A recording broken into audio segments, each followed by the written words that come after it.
Bueno, pues en primer lugar tengo que agradecer a la Universidad de Castilla-La Mancha por haberme invitado a este seminario. Me esperaba más público, supongo que habrá alguna razón, pero creo que es muy interesante que tomemos la voz y que contemos realmente la realidad, como acaba de decir mi compañero, es simplemente contar la verdad. Voy a tratar de resumir brevemente el trabajo que estamos realizando en nuestro grupo de investigación de la Universidad de Huelva en los últimos 15 o 20 años y muy hilado con la actuación de nuestro compañero previamente, voy a dar simplemente unos datos, detalles de por qué necesitamos, particularmente las tierras raras. Me voy a centrar en las tierras raras. Bien, en primer lugar, no sé, es posible que muchos de ustedes sí conozcáis aquel modelo de coche que está allí en la imagen arriba.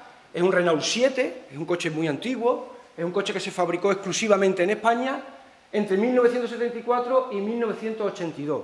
Concretamente, se fabricaron 159.000, algo más de 150.000 unidades de ese vehículo. Ese vehículo, por supuesto, no tenía tierras raras, no tenía ninguno de estos elementos, ningún lantánido formaba parte de este coche. Pero sí cada uno de ellos tenía 25 kilos de cobre. Por lo tanto, en aquel periodo de tiempo fueron necesarias casi 4.000 toneladas de cobre para la fabricación de esas unidades, de esos vehículos. Si avanzamos en el tiempo y nos ponemos hoy en día, cada coche eléctrico que se fabrica hoy en día puede llegar a tener 11 kilos de tierras raras o 100 kilos de cobre. Según datos estadísticos, en el 2023 se fabricaron 14 millones de coches eléctricos en el mundo, con lo cual fueron necesarias 154.000 toneladas de tierras raras y casi 1,5 millones de toneladas de cobre. Por poner un ejemplo del transporte, si el ejemplo que utilizamos es la energía renovables, por ejemplo, las turbinas eólicas, cada una de estas turbinas eólicas, precisamente una turbina eólica que está en una antigua mina abandonada, en la faja pirítica ibérica, pues puede llegar a tener 800 kilos de tierras raras o 4.700 kilos de cobre. Datos estadísticos indican que en el año 2022 en España estaban en funcionamiento más de 22.000 turbinas eólicas. Simplemente multiplicando podemos hacernos una idea de la enorme cantidad de materias primas, particularmente tierras raras o cobre, que fueron necesarios para esto. Algún ejemplo más, los teléfonos móviles. En 2024 se estima que se fabricaron 1.223 millones de teléfonos móviles. Dependiendo del fabricante, estos teléfonos tendrán entre 0,3 y 0,5 gramos de tierras raras, con lo cual estamos hablando que en ese nivel de producción de teléfonos móviles vamos a necesitar entre 360 y 600 toneladas de tierras raras. Particularmente, cada teléfono móvil que nosotros tenemos en el bolsillo puede tener 50 miligramos de neodimio o 10 de praseodimio, con lo cual, con ese nivel de producción vamos a necesitar 60 toneladas de neodimio al año o 12 toneladas. Estamos hablando de las telecomunicaciones. Vamos a poner un último ejemplo que es de medicina, que es de salud. Eso es una imagen de una máquina de resonancia magnética. Se estima que a lo largo del año en el mundo se hacen entre 100 y 150 millones de resonancias magnéticas. De estas, entre el 30 y el 50% aproximadamente van a ser con contraste. Y ese contraste lleva gadolinio. No lleva gadolinio, lo analizamos de forma elemental, pero en realidad es un quelato de gadolinio que no sé exactamente qué es lo que hace, pero hace que la resonancia, la prueba que te hagan, sea realmente resolutiva. Esto implica, si una persona de un peso medio de 70 kilos necesita 1,1 gramos de gadolinio en ese contraste, necesitaríamos al año en torno a 69 toneladas solo de gadolinio para la industria médica. Pongo esta serie de ejemplos para que realmente nos demos cuenta la necesidad que tenemos si nos interesa mantener la civilización tal cual la conocemos hoy en día, sí o sí vamos a necesitar estos valores, estas cantidades de metales y de materias primas. Pero no solo lo que estamos necesitando ahora, sino la proyección de futuro. Simplemente viendo el gráfico del incremento de necesidad de cobre asociado a la energía renovable, solo a la energía renovable, vemos cómo es el crecimiento. Este gráfico de abajo es muy interesante y ya ha salido, ya se está hablando antes. Estamos viendo la producción hasta el año 2000, esta primera parte del gráfico, hasta el año 2000 de tierras raras. El gráfico acaba en el año 2000 con una producción mundial en torno a 80.000 toneladas de tierras raras. Obviamente es China la que tiene el monopolio de la producción de estos materiales. Le sigue Estados Unidos y otra franjita muy pequeña, un porcentaje minúsculo, que es otros. En ese otros no está Europa. En las últimas semanas he ido rescatando datos año a año de la Unión Geológica Americana, donde se publican estimaciones de producción de tierras raras. Y no se ve muy bien, pero el cambio de escala es notable.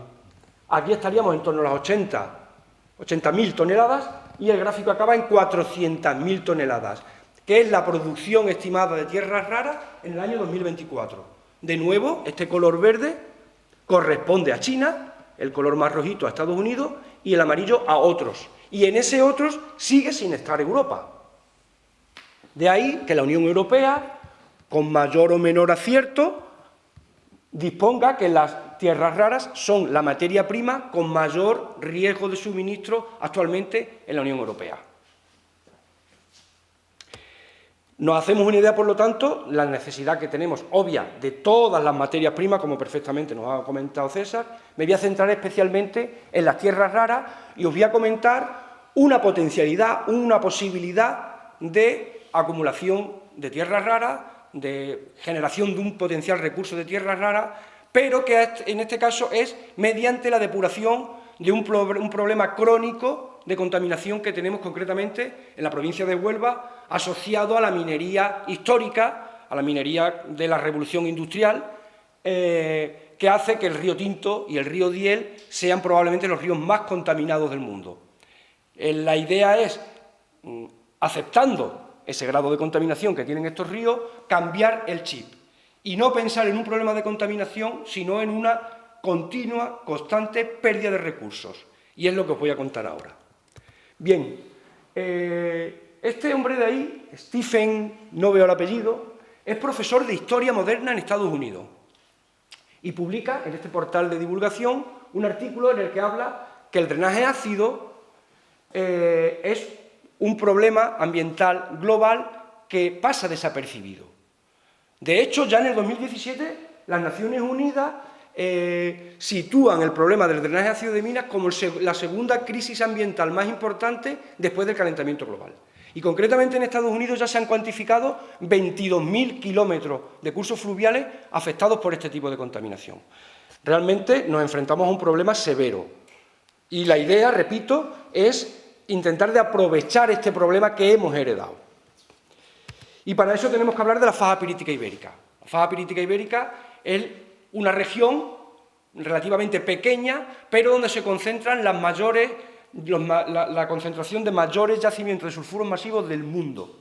Estamos hablando de una región que va desde el norte de Sevilla hasta el sur de Lisboa y especialmente en su zona central, que es la provincia de Huelva, es donde se encuentran una enorme cantidad de minas.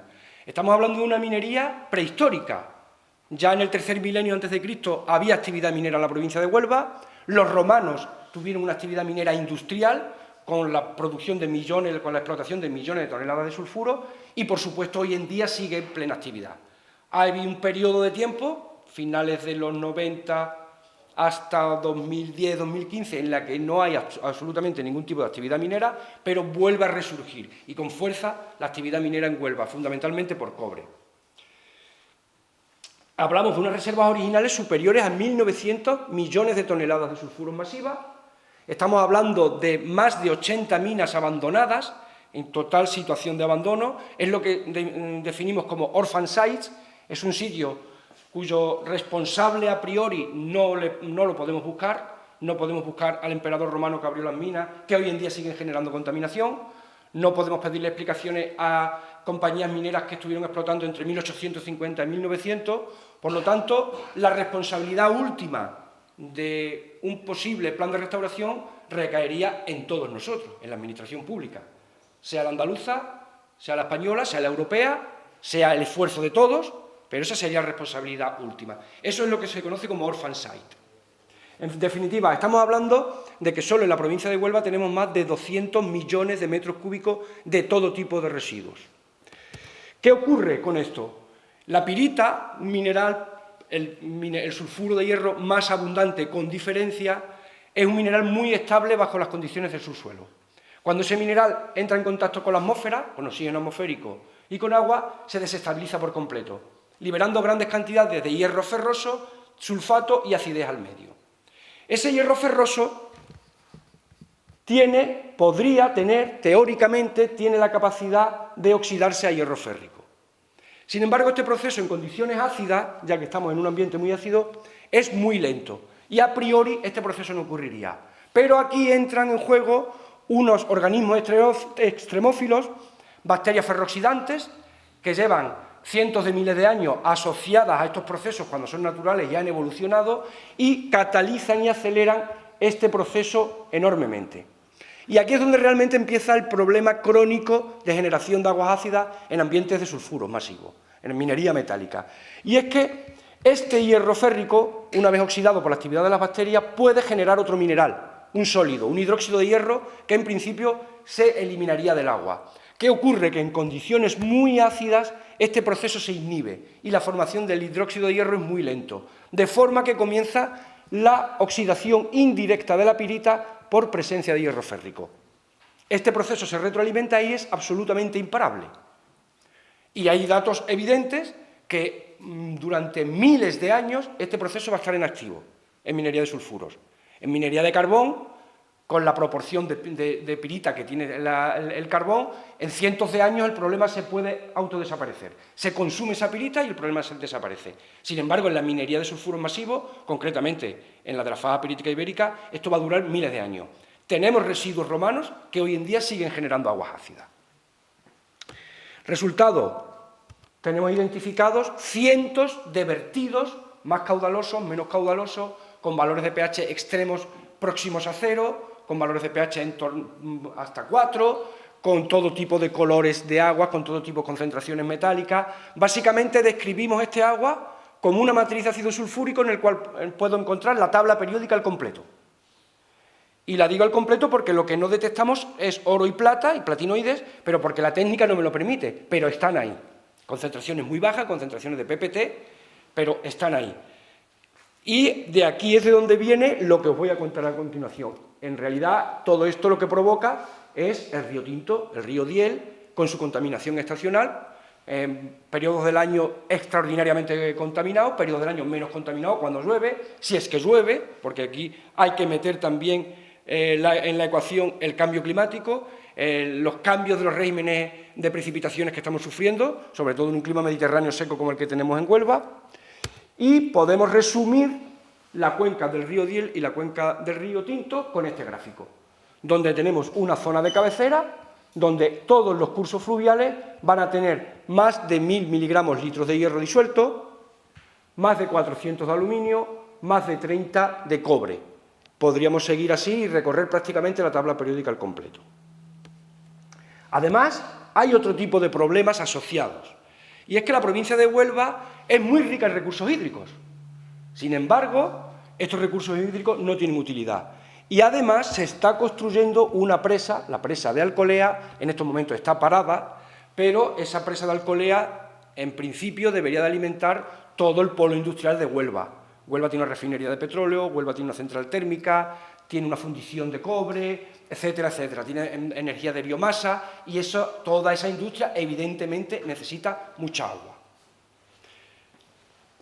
Sí es cierto que ya se está iniciando un plan de restauración que minimice la cantidad de metales que finalmente van a llegar a la confluencia de esos dos ríos, de los Diel y del río Oraque, para que la calidad del agua que se almacene sea la suficiente como para que sea barato su último tratamiento previo al uso industrial.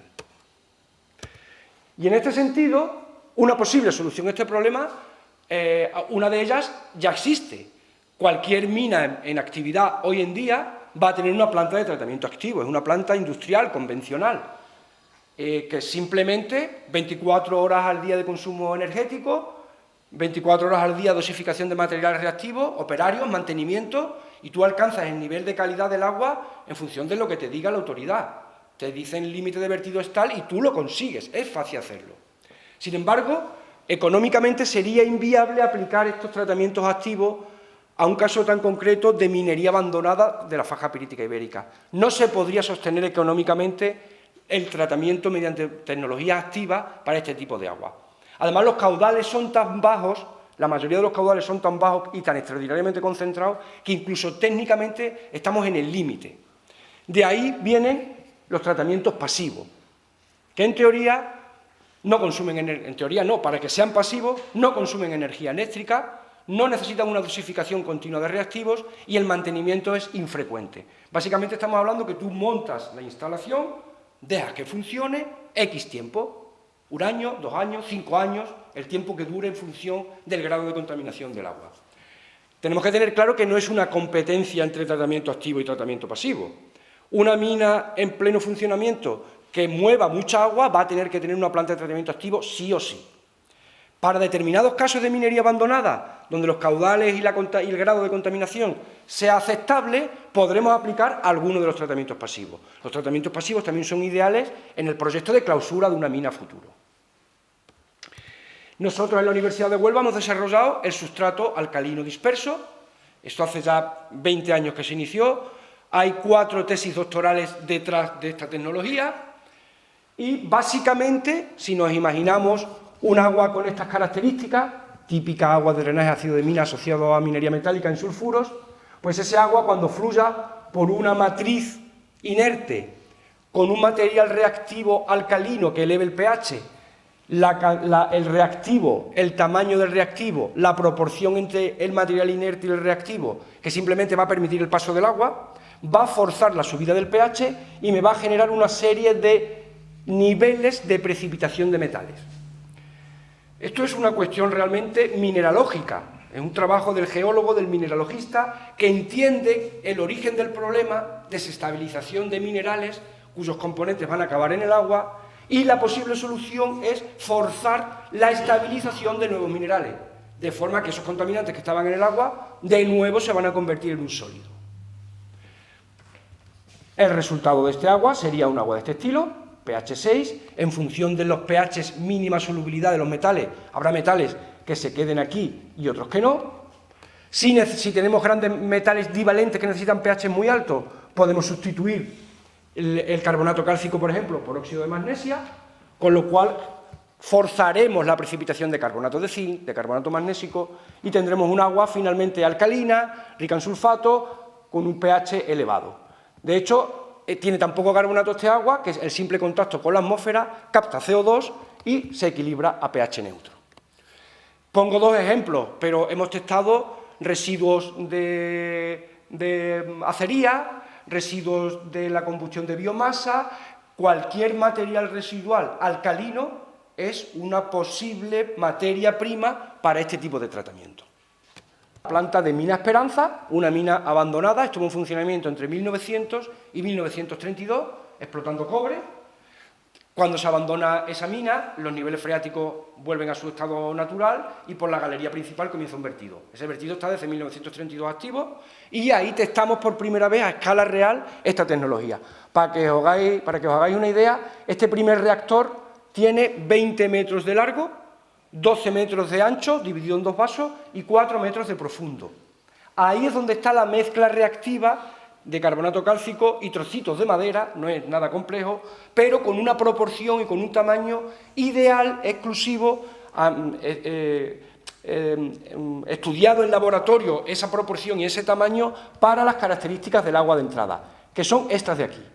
Simplemente por llamar la atención, este agua solo, y digo solo, tiene 0,7 miligramos litros de tierras raras más itrio. Bueno, este proyecto fue desarrollado con el Centro Tecnológico por el CEDETI español, funcionando en condiciones realistas. Cuando llueve de la galería saldrá más agua, cuando en pleno verano sale poca agua, pero bueno, simplemente vemos el funcionamiento de esta planta.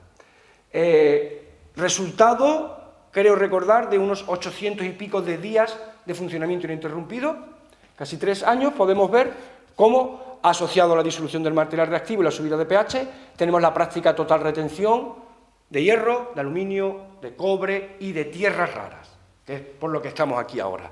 En cuestión de acidez, conseguimos que un agua extraordinariamente ácida de origen acabe finalmente siendo un agua incluso con un exceso de alcalinidad, lo cual en el contexto de la faja pirítica ibérica es muy bienvenido, porque el problema precisamente es que no hay nada de alcalinidad en el contexto.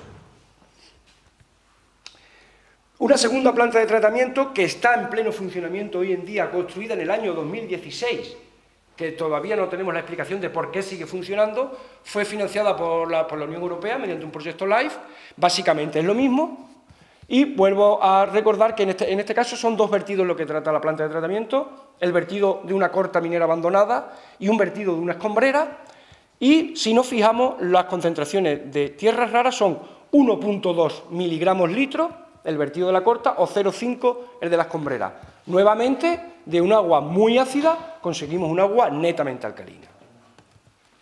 Bien, después de tantos años, tenemos tal conocimiento de la cantidad y de la calidad de los vertidos de las aguas ácidas, que os puedo presentar aquí resultados de 126 vertidos puntuales. Estoy hablando de una fuente concreta en un lugar puntual que durante todo el año está echando agua ácida, con mayor o menor proporción, mayor o menor volumen en función del momento del año. De esos 126 vertidos podemos estimar que al año 625 toneladas de cobre se están liberando al medio hídrico, 1.600 de zinc, 26 toneladas de cobalto y, lo que hace que estemos aquí hablando ahora mismo, 18 toneladas de tierras raras, casi 4 de itrio y 0,7 de escandio. Son anualmente transportadas y diluidas por el río Diel y el río Tinto y finalmente dispersadas en el Golfo de Cádiz.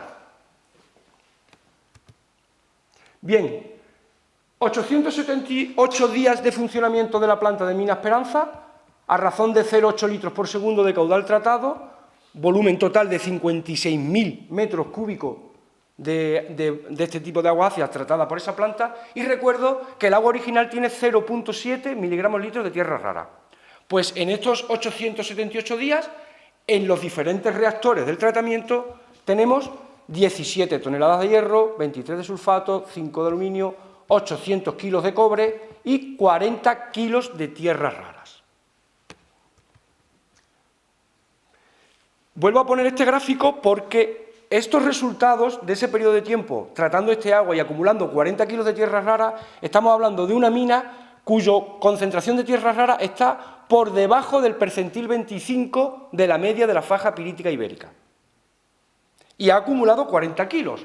Simplemente multiplicando, si nos ponemos por encima del percentil 75, ese valor de 40 kilos puede convertirse en 400 kilos, puede convertirse hasta 4 toneladas en función del tiempo. Es decir, hay cierta potencialidad. Como media, la faja pirítica ibérica tiene, como media de vertidos, tiene 2,2 miligramos litros de tierra rara.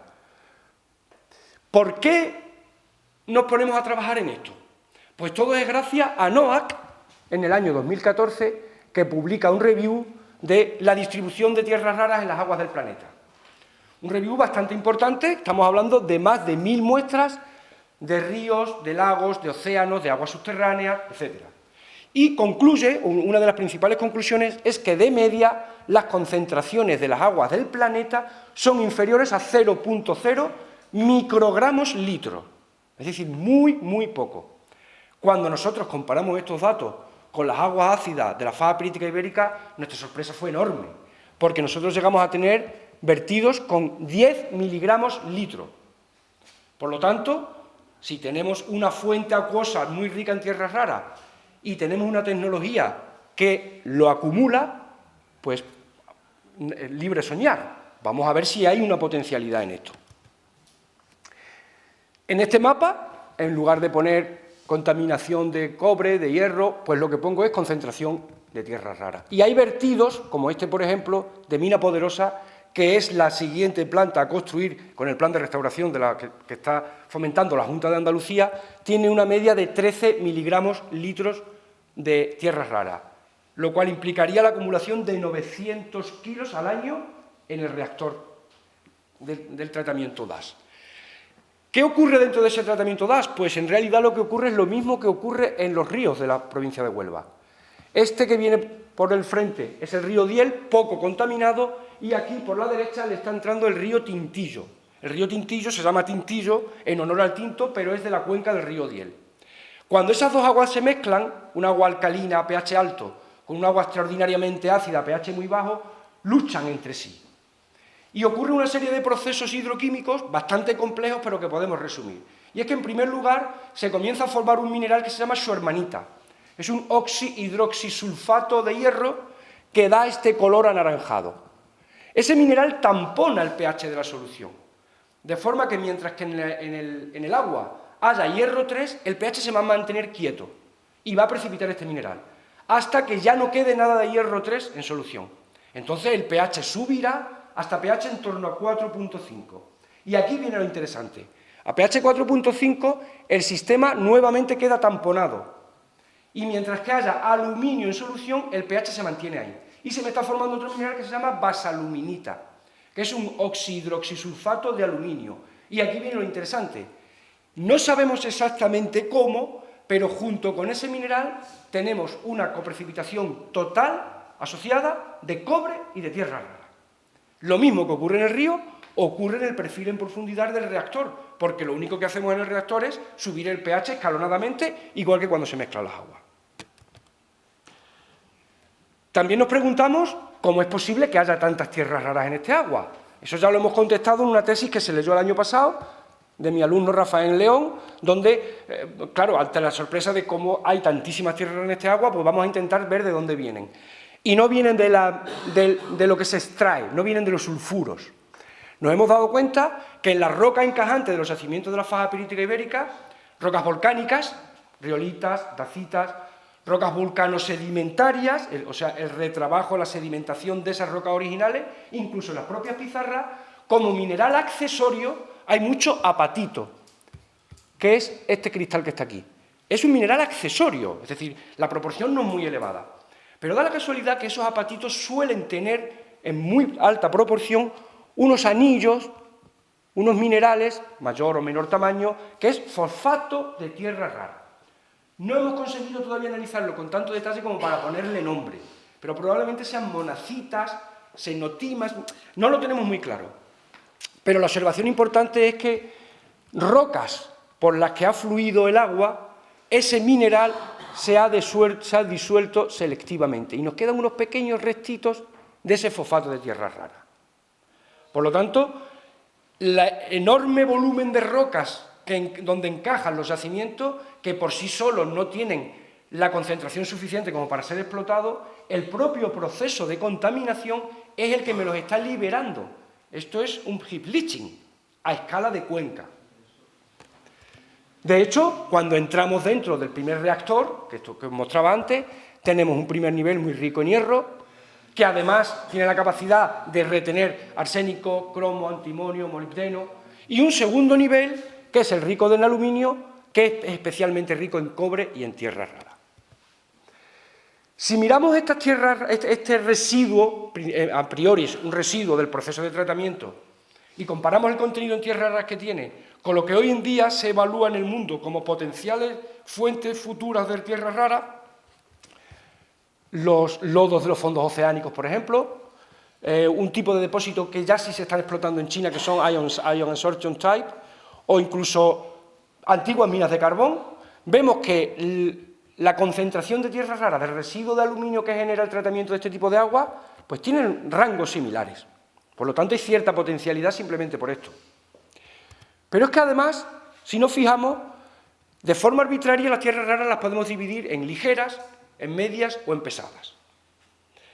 De forma que las ligeras son más abundantes en la corteza terrestre, las medias menos y las pesadas las menos abundantes en la corteza. Y esto implica que los costes pueden ser de cientos de dólares el kilo para las tierras raras ligeras o miles de dólares el kilo para las tierras raras pesadas. Pues bien, el residuo de aluminio que se genera mediante el tratamiento de estas aguas ácidas de mina enriquece especialmente ese sólido en tierras raras medias y en tierras raras pesadas, las más valorizadas comercialmente. Como conclusión última, aceptando el problema de contaminación crónico asociado al drenaje de minas, entendiendo que hay que solucionar el problema del río Diel como mínimo para tener agua, para tener recursos hídricos, pero a la misma vez aceptando que lo que tenemos son miles de toneladas de pérdidas de materias primas anuales, lo que tenemos que hacer es un buen plan de restauración en el que la faja pirítica ibérica, todas las zonas mineras las entendamos como un gigantesco heap leaching, donde el agua de lluvia inevitablemente, al contactar con el sulfuro, se va a contaminar, pero ese leaching, ese agente que puede disolver el resto de rocas que tienen minerales ricos en tierras raras, finalmente lo que me van a generar es un río muy contaminado, pero también un río cargado en materias primas. Y si tenemos tecnologías, que puede ser este o cualquier otra, que me concentre estos metales, pues yo creo que son necesarios esfuerzos para que finalmente esas tierras raras que estén ahí vuelvan a entrar en el mercado. Y ahí debería de poner muchas gracias por vuestra atención.